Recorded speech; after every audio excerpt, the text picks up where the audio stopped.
पाकिस्तान ने एक बहुत historic ODI series south Africa के खिलाफ अपने नाम की साउथ अफ्रीका को उसके घर पे जाके हराना बहुत बड़ी बात है। फखर तो एक एक्स्ट्रा ऑर्डिनरी टैलेंट है। पाकिस्तान को अच्छा आगाज मिला, उससे फिर बाबर के ऊपर भी प्रेशर कम आया। रिजवान जो है अपनी प्रोलिफिक जो उनका पर्पल पैच था वो इतनी अच्छी तरह कैरी फॉरवर्ड नहीं कर पाए। हम हर मैच में किसी से तवक्को नहीं कर सकते। शाहीन शाह अफरीदी, हसन अली जैसे बड़े नाम शामिल थे। वो अपने असल रंग में नजर नहीं आए। पहले क्रिकेट था जेंटलमैन गेम, अब क्रिकेट है पैसा गेम, डॉलर गेम।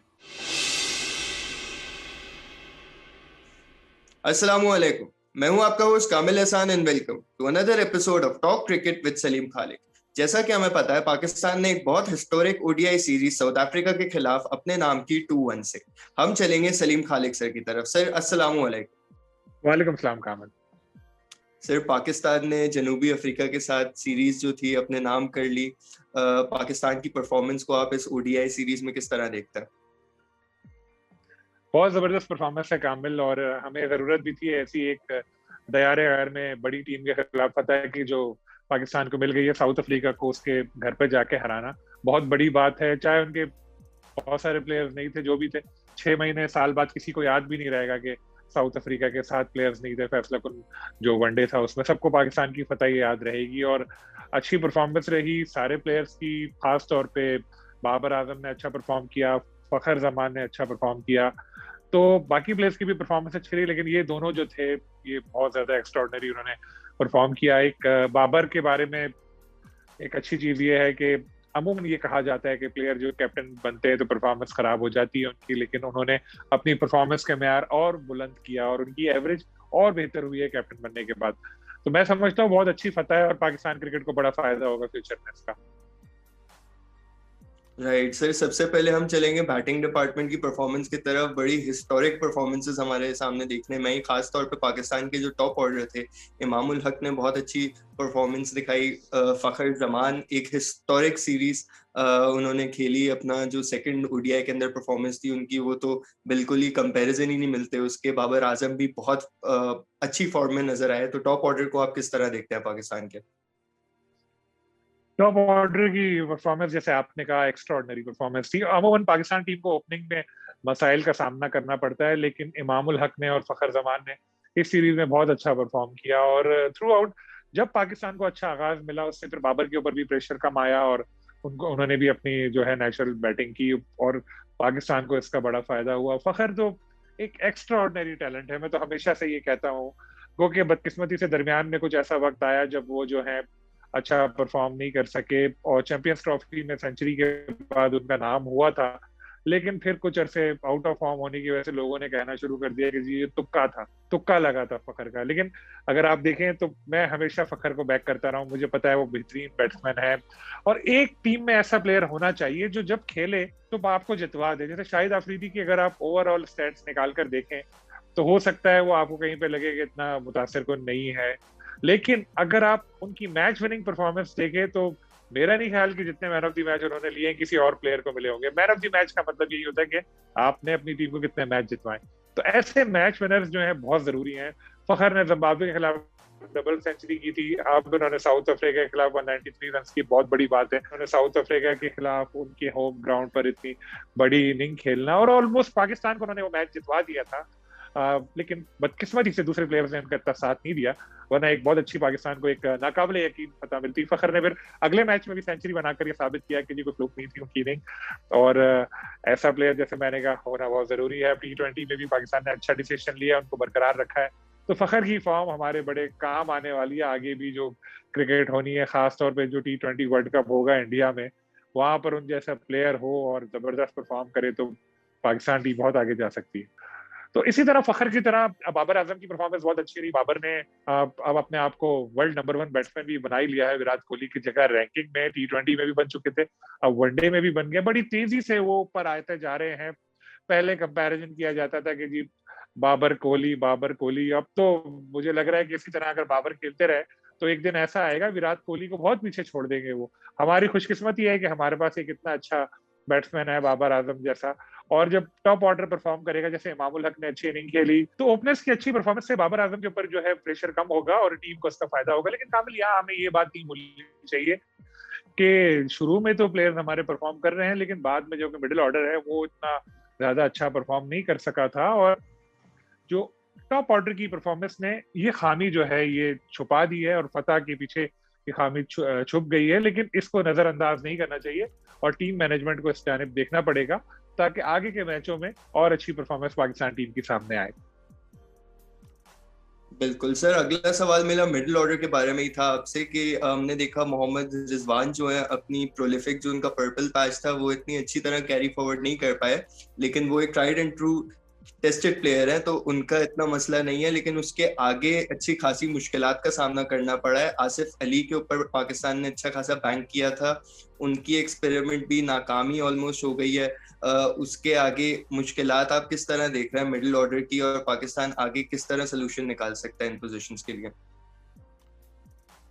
बिल्कुल आपने ठीक कहा कि मिडिल ऑर्डर में पाकिस्तान को मसाइल का सामना है, और रिजवान ने तो थ्रू आउट बहुत अच्छा परफॉर्म कर रहे थे इस सीरीज में, क्योंकि वो इतना अच्छा नहीं खेल सके। लेकिन होता है कभी कभी, हम हर मैच में किसी से तवक्को नहीं कर सकते कि वो जाते ही बड़ा स्कोर करेगा। कभी कभी ऐसा हो जाता है। रिजवान जो बहुत अच्छे प्लेयर हैं, आगे जाके यकीनन अभी T20 सीरीज होनी है, उसमें हमें उनकी जानिब से अच्छी इनिंग नजर आएंगी। लेकिन आसिफ अली का आपने जिक्र किया, आसिफ अली को बहुत मौके मिले लेकिन वो अपनी सलाहियतों का इजहार नहीं कर पाए हैं। इस सीरीज में हमने और भी प्लेयर्स को चांस दिए, उनकी भी परफॉर्मेंस कोई इतनी अच्छी सामने नहीं आई। तो आसिफ अली को जो चांसेस मिले वो उनपे अपनी सलाहियतों का इजहार नहीं कर पाए, और मेरा ख्याल है कि अब नए ऑप्शंस देखना चाहिए। दानिश अजीज को मौका मिला, 2 मैच वो खेले, दोनों में उनकी परफॉर्मेंस अच्छी नहीं रही।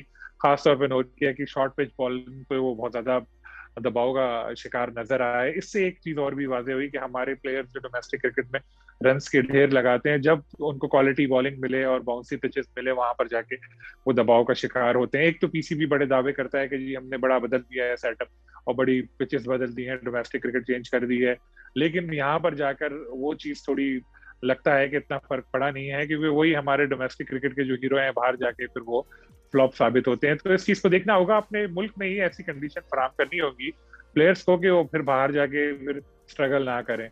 तो यकीनी तौर पर टीम मैनेजमेंट की नजर में भी ये सब चीजें होंगी, और वो फिर देखेंगे कि किस तरह इस मसले को हल किया जाए, क्योंकि आगे काफी क्रिकेट होनी है और जरूरी नहीं है कि हर मैच में आपके जो टॉप 3 हैं वो परफॉर्म करें, पीछे से भी प्लेयर्स को परफॉर्म करना पड़ेगा। होपफुली ये मसला हल होगा। बिल्कुल सर, अगला सवाल मेरा हमारे स्पिन डिपार्टमेंट के बारे में। हमने देखा पहले 2 ODIs के अंदर शादाब खान के ऊपर ये रिस्पॉन्सिबिलिटी रखी गई थी, इतनी अच्छी परफॉर्मेंसेस उनकी सामने नहीं आ पाई। गो के इंजरी से वापस आ रहे थे वो, लेकिन इतने इफेक्टिव साबित नहीं हो सके। तीसरे ODI में हमने देखा कि मोहम्मद नवाज और आपकी उस्मान कादिर की जैसी इंक्लूजन हुई तो एक डिफरेंट स्पिन अटैक पाकिस्तान का सामने आया। तो गोइंग फॉरवर्ड शादाब खान की पोजीशन आप टीम के अंदर किस तरह देख रहे हैं? शादाब खान की परफॉर्मेंस वाकई अच्छी नहीं रही सीरीज में, और फिर वो इंजरी के सबब बाहर भी हो गए सीरीज से। T20 भी नहीं खेल पाएंगे, जिम्बाब्वे भी वो नहीं जा पाएंगे। लेकिन ऐसा होता है, प्लेयर जो हैं उनके करियर में ऐसे बैड पैच आते हैं। ऐसा काफी मैचेस ऐसे हो गए हैं जिसमें शादाब विकेट नहीं ले पाए हैं, लेकिन यकीनी तौर पर उसमें कुछ ऐसा भी मसला उनके साथ आया कि फिटनेस के भी उनको इश्यूज रहे, उसके बावजूद वो खेलते रहे। तो होपफुली अब जो उनको गैप मिला है, जो फिटनेस अनफिट हुए हैं, वो उस दौरान वो कोशिश करेंगे कि अपनी परफॉर्मेंस का जायजा लें, क्या ऐसी खामियां हैं, और फिर जब फिट हो तो उनको दूर करें, और फिर जब कम बैक करें तो एक नए रूप में करें। नो डाउट शादाब खान जो है वो एक यूटिलिटी प्लेयर हैं, बैटिंग और उसके साथ बॉलिंग, फील्डिंग, सबसे बड़ी बात ये टीम मैन है, उनकी हमें जरूरत पड़ेगी। तो एक मैच की परफॉर्मेंस की बुनियाद पर हमें ये नहीं कह देना चाहिए कि जी नवाज जो है वही अब सारे मैचेस खेलेंगे या उस्मान सारे मैचेस खेलेंगे। एक चीज और भी जहन में रखिए कि पहले 2 मैचेस की जो पिच थी वो और तीसरे वनडे की जो पिच थी उसमें फर्क था। तीसरे वनडे की जो पिच थी उससे स्पिनर्स को भी हेल्प मिली। नो डाउट नवाज की परफॉर्मेंस अच्छी रही, उस्मान ने भी बेहतर बॉलिंग की। तो ये अच्छा, ये शादाब, ये सारे प्लेयर हमारे अपने ही हैं, सबको साथ रख के। अब कोविड की वजह से बड़े बड़े स्क्वाड बन रहे हैं, आईसीसी ने भी वर्ल्ड कप वगैरह में प्लेयर्स की तादाद बढ़ा दी है, तो हमारे पास मौका है कि हम ज्यादा प्लेयर्स लेकर जाएं, जहां जिसकी जरूरत हो उसको खिलाएं। ये सारे हमारे प्लेयर्स हैं और इनको बिल्कुल इस्तेमाल करना चाहिए जहां जिसकी जरूरत हो। जी सर, फास्ट बॉलिंग का फिर मैं आपसे जल्दी से सवाल करूंगा। बड़ा एक star studded bowling attack Pakistan ने खिलाया जिसमें शाहीन शाह अफरीदी, हसन अली जैसे बड़े नाम शामिल थे। तो फास्ट बॉलिंग की परफॉर्मेंस को आप किस तरह देखते हैं पाकिस्तान की? जो बड़े नाम आपने लिए उन सबको हारिस जो है, हारिस रऊफ, वो जो है उन्होंने पीछे छोड़ दिया। उनकी अच्छी परफॉर्मेंस थी और उन्होंने बड़े अहम मौके पे पाकिस्तान के लिए विकेटें भी ली। शाहीन शाह अफरीदी मुसलसल क्रिकेट खेल रहे हैं और इसका थोड़ा सा उनके ऊपर भी अब दबाव नजर आ रहा है। इस सीरीज में वो अपने असल रंग में नजर नहीं आए और पीसीबी को देखना चाहिए, टीम मैनेजमेंट को देखना चाहिए कि जहां ऐसा हो मौका वहां पर उनको आराम करा दिया। जैसे जैसे जिम्बाब्वे के खिलाफ सीरीज है उसमें उनको रेस्ट करा दें, आप साथ रखें, क्योंकि वो भी इंसान है, कोई मशीन नहीं है। हारिस की परफॉर्मेंस बड़ी अच्छी थी। हसन अली महंगे साबित हुए और आपने देखा होगा तीसरे वनडे में भी नजर आया कि उनको बड़े आराम से साउथ अफ्रीका के जो नए प्लेयर्स थे वो भी हिटिंग कर रहे थे उनके ऊपर। तो देखना पड़ेगा फास्ट बॉलिंग में। फिलहाल तो अगर आप मुझसे पूछे तो मैं तो हारिस की परफॉर्मेंस को ही कहूंगा कि उनकी परफॉर्मेंस जो है वो अच्छी रही फास्ट बॉलिंग में। Right sir, star studded bowling attack की हमने बात की, उसी के साथ मैं बात करना चाहूंगा आपसे स्टार स्टडेड कोचिंग पैनल की भी पाकिस्तान की। उनकी परफॉर्मेंस आप किस तरह देख रहे हैं पाकिस्तान की टीम शेप करने में? देखिए, पाकिस्तान टीम जब जीतती है तो हम कहते हैं बाबर आजम बहुत अच्छा खेला, एहसान मानी जिंदाबाद, वसीम खान जिंदाबाद। जब हम हारती है तो कहते हैं वकार यूनुस बकवास कोच है, मिसबाह उल हक बेकार कोच है। तो ये चीज गलत है। अभी टीम जीती है, हमें क्रेडिट देना चाहिए, वकार यूनुस को भी क्रेडिट देना चाहिए, हमें मिसबाह उल हक को भी क्रेडिट देना चाहिए। उनको पहले क्रिकेट कमेटी ने जब बुलाया था मीटिंग में और एक तरह से उनको बेइज्जती की थी, उनको खबरें चलवाई गई कि उनको निकाला जा रहा है और ये हो रहा है, परफॉर्मेंस का जायजा लिया जा रहा है। तो अब जब टीम जीती है, जब टीम वापस जाएगी तो भी उनको बुलाएं आप और जाकर उनकी इज्जत अफजाई करेंगे, जी आपकी बहुत अच्छी परफॉर्मेंस रही आपकी वजह से, आपकी कोचिंग में, और आपको भी हम सराहते हैं। तो ये चीज करनी पड़ेगी, क्योंकि मिसबाह उल हक ने मुलाकात कर ली थी वजीर आजम से, उन्होंने डोमेस्टिक क्रिकेटर से जो बेरोजगार हुए उनका केस उठाया था, तो बादशाह सलामत नाराज थे, तो उन्होंने जाके उनको मिसबाह को क्रिकेट कमेटी में बुलवाया और कहा जी निकाल रहे हैं, और इस तरह की बातें चलवाई गई। तो अब टीम जीती है, अब फिर मैं कहता हूँ कि उनको बल्कि मेडल पहनाए भाई। अब तो आप जिस तरह से आपने उस वक्त उनको बेइज्जतियां की थी बुला के कि हम ऐसा कर देंगे वैसा कर देंगे, अब इज्जत अफजाई करें बिल्कुल। इसकी क्रेडिट उनको भी देना चाहिए, कोचेस को बिल्कुल क्रेडिट देना चाहिए इस चीज का, फतह का। बिल्कुल सर, आखिरी सवाल आपसे मैं करूंगा, जो सबसे इम्पोर्टेंट मेरे ख्याल से सवाल है, वो ये है कि साउथ अफ्रीका ने डिसीजन लिया कि अपने सारे प्लेयर्स को जो भी आईपीएल में पार्टिसिपेट कर रहे हैं उनको उन्होंने लीव दे दी, तो वो पाकिस्तान के साथ क्रिकेट नहीं खेल पाएंगे आगे भी। तो इस डिसीजन के बारे में साउथ अफ्रीका की आप क्या कहेंगे?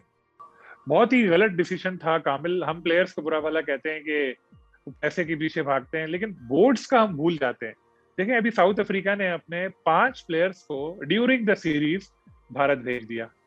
पहले क्रिकेट था जेंटलमैन गेम, अब क्रिकेट है पैसा गेम, डॉलर गेम। अब पैसे के पीछे भागते हैं। आपको पता होगा आईपीएल से क्रिकेट बोर्ड्स को भी शेयर मिलता है, प्लेयर्स वो इसीलिए भाग भाग के फौरन रिलीज कर देते हैं। तो एक बायोलेटरल सीरीज की वैल्यू ही बिल्कुल आपने खत्म कर दी कि एक एक से सीरीज जो थी वो बराबर थी, फैसला कुन मैच था, और आपने अपने 5 प्लेयर्स को भारत भेज दिया। 2 प्लेयर और बाहर हो गए, 7 तब्दीलियां, 11 रुकनी टीम में 7 तब्दीलियां होंगी, उसके बाद वो टीम कैसे मैच जीतेगी? तो साउथ अफ्रीका ने अपने साथ ही बड़ा मजाक किया, और इस चीज से मुझे तो बड़ी तशवीश है आगे इंटरनेशनल क्रिकेट के हवाले से कि किस तरह से क्रिकेट होगी। या तो केविन पीटरसन की बात मान ली जाए कि आईपीएल के दिनों में कोई क्रिकेट ही ना रखें आप बायोलेटरल, या रखेंगे तो फिर यही होगा, प्लेयर्स जाते रहेंगे। और ये इस तरह से जो हो रहा है ना कामिल, जिस तरह से ये लीग्स हो रही हैं, बढ़ रही हैं, सबको अपने लिए विंडो चाहिए। आप ये मेरी वीडियो रिकॉर्ड करके अपने पास रख लीजिएगा, कभी एक वक्त आएगा ऐसा जब फुटबॉल वाला हाल हो जाएगा क्रिकेट का भी, कि इसमें भी बायोलेटरल सीरीज जो है तकरीबन खत्म हो जाएगी, सिर्फ आईसीसी के इवेंट्स हुआ करेंगे, वर्ल्ड कप, वर्ल्ड T20, बाकी ये लीग्स खेला करेंगे प्लेयर, क्योंकि अब पैसे का गेम है सारा। अब क्रिकेट आपके हमारे लिए शायकीन के लिए क्रिकेट नहीं हो रही है, पैसे के लिए हो रही है। चाहे वो आईसीसी हो, चाहे वो क्रिकेट बोर्ड्स हो, चाहे वो प्लेयर्स हो, सब पैसे के पीछे भाग रहे हैं। इसीलिए फिर मैच फिक्सिंग और दूसरी चीजें सामने आती है। एक वक्त था जब प्लेयर्स जो थे वो अपने मुल्क के वकार के लिए खेलते थे, अब जो प्लेयर्स हैं वो डॉलर्स के लिए खेलते हैं। Right, thank you Saleem Khaliq साहब so much for joining us. ये था हमारा show talk cricket with Saleem Khaliq. Hope you enjoyed it. अगर आप हमें कोई मैसेज करना चाहते हैं तो आप मुझे ट्वीट कर सकते हैं @कामिल_ब्रेकडाउन। अगर आप सलीम खालिक सर से बात करना चाहते हैं तो आप उन्हें ट्वीट कर सकते हैं @सलीम खालिक। टिल नेक्स्ट टाइम, अल्लाह हाफिज।